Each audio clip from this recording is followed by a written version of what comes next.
fellow Movie Crusaders, and welcome to our latest episode. My name is Sean Wasserkrug, and today I'm going to be reviewing my most anticipated film for the remainder of 2022, Amsterdam.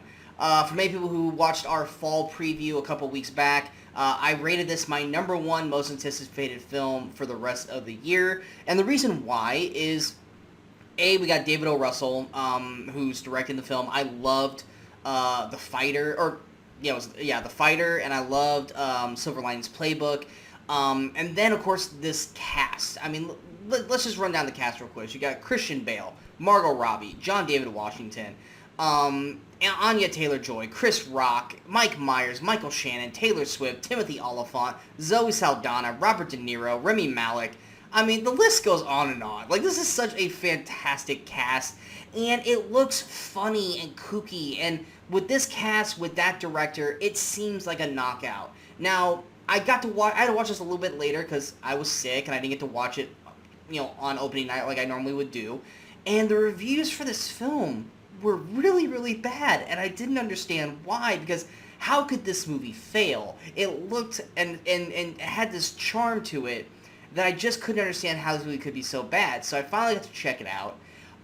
The film itself basically takes place in the 1930s, and it follows three friends, but basically the main plot follows two friends who witness a murder and are framed for it, and then them working with the third friend uncover one of the most outrageous plots in American history. The main character is Christian Bale, who plays Bert, which to me, Christian Bale puts on an Oscar-nominated performance in this film. I think Christian Bale kills this role. I loved watching his uniqueness of his character. This guy who is just trying to do right. He's just trying to take care of the people that were with him and who helped him, because he's a vet and he wants to take care of other vets.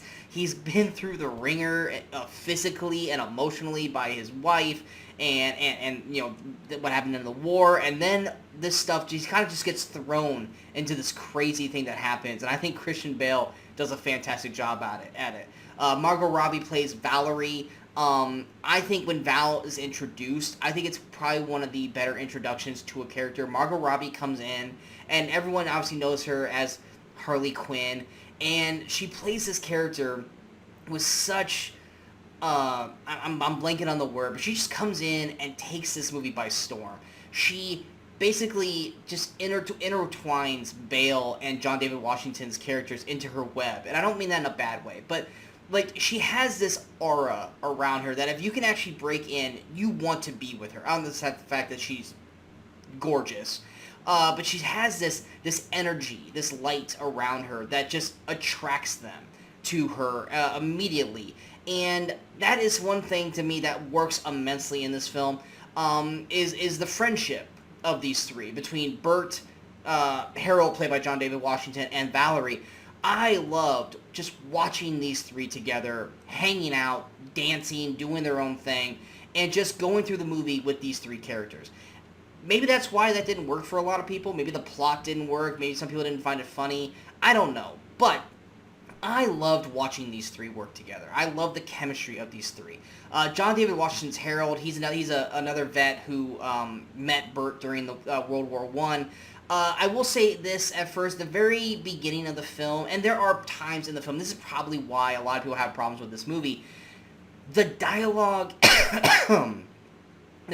is kind of all over the place. I will admit, there is some weirdly written dialogue, and there's weirdly written deliveries, and John David Washington, at least at first, is delivering a very shitty performance. It isn't until we flash back and we go into how him and Bale met and how they met Margot Robbie's character that you start to see John David Washington's Harold character actually act out and actually be more fleshed out, and you actually start to see John David Washington actually give some character to the Harold character as well, because it's just very much line. There's no emotion, there's no feeling behind the words. It's very wooden in terms of how this goes.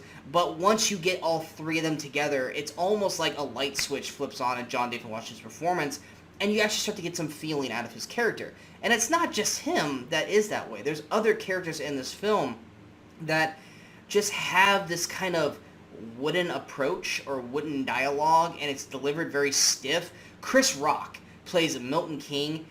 This is probably one of the worst performances I've ever seen Chris Rock do. Every performance of his is like he's reading a cue card off scene, and he's reading it instead of acting it out. He's just kind of like, yeah, we gotta do that because that's how that is, and then no, this is wrong, and I don't want to get in trouble, and this is nuts. And that's how his performance feels until he gets on stage, and then he starts to do stand-up, and then it's just Chris Rock being Chris Rock. It got to the point where every time he was on screen, I was kind of checking out a little bit because his performance was that bad. Anya Taylor-Joy, this is probably the most lively I've seen her characters be, which says a lot. Outside of like maybe something like Last Night in Soho. She basically plays Libby. She's got a connection to Valerie that I'm not going to say for spoiler reasons. But she's very much playing a character that I've never seen her play. But it is interesting to say the least. Whether I liked it or disliked it, I haven't decided yet. But she definitely was playing a different type of character. Mike Myers is playing Paul Canterbury, and he's basically playing Mike Myers, which I don't mind that. A lot of people have a problem with that, but I actually enjoyed Mike Myers in the moments we got to see of him. He doesn't overstay his welcome. He doesn't stick around longer than he should.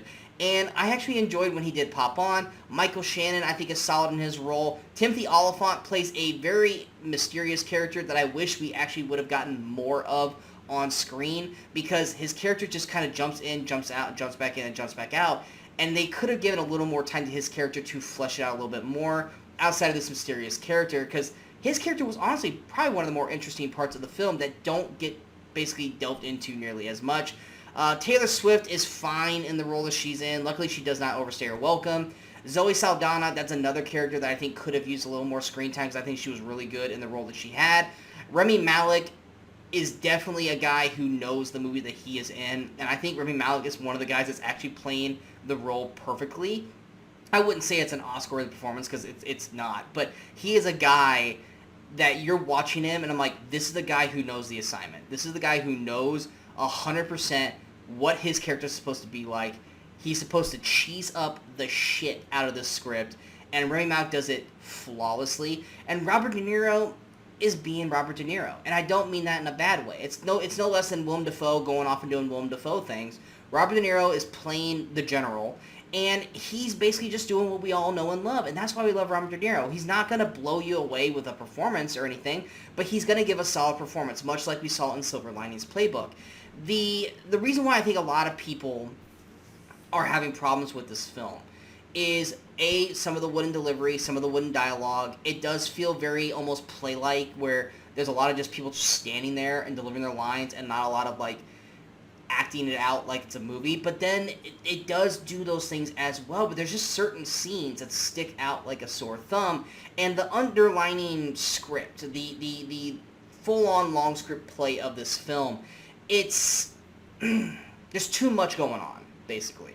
And while I was able to comprehend everything, and I was able to follow everything, it is kind of messy, and it does not get cleaned up, and it just kind of is like, yeah, yeah, this happens, and XYZ, and there goes the end of the film. And there's also little parts where, because Christian Bert's character is narrating this whole film, and there's parts where he, like, overthinks something, or he goes into a dream state. I think Valerie does at one point as well, where you're watching it, and you're like, oh, crap, what the hell just happened? And then they go back, and it's like, oh, that was just what I was thinking of doing. Which works for some people, can piss off other people. But for me, ultimately, I had fun watching these characters together. I enjoyed, like I said, I enjoyed Valerie, Bert, and Harold's friendship. I loved watching those three interact together. I believed in their friendship. I believed in their love for one another, and why they would go to the greatest lengths to do whatever they could for the other. And I bought into that. And to me, that's what makes this movie work. If you don't buy into that relationship, then the movie's going to not work at all for you. And then, because that is the bread and butter of this film, and then the script's kind of around that. So if you can't buy into the relationship of those three, then no, the movie does not work for you, and maybe that's what happened with a lot of people who reviewed Amsterdam earlier. But for me, it worked for the most part. Like, it is messy, though. It is badly written in certain respects, and it is badly acted in certain directs, especially by Chris Rock. But ultimately, for me, I had a fun time. I enjoyed it. Is it a movie that I would go back and rewatch multiple times? No, but it's a movie that I was happy to see. Now, in terms of it being the most anticipated film of the year, did it match my anticipation level for it? No. So it is slightly a little bit of a disappointment for me that it wasn't as good as I hoped it would be.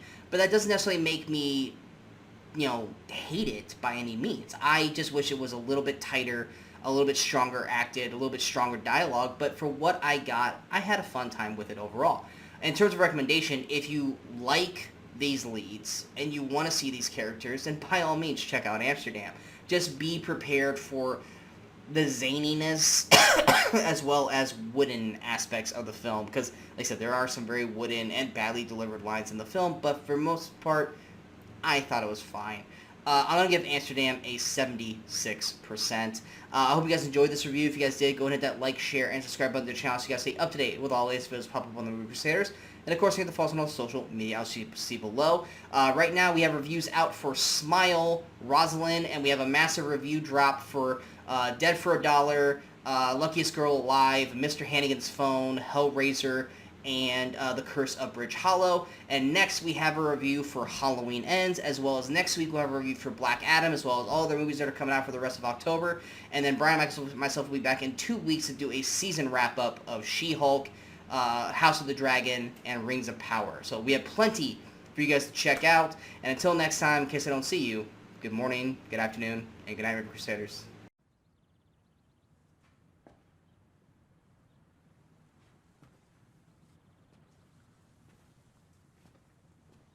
You're still here. It's over. Go home.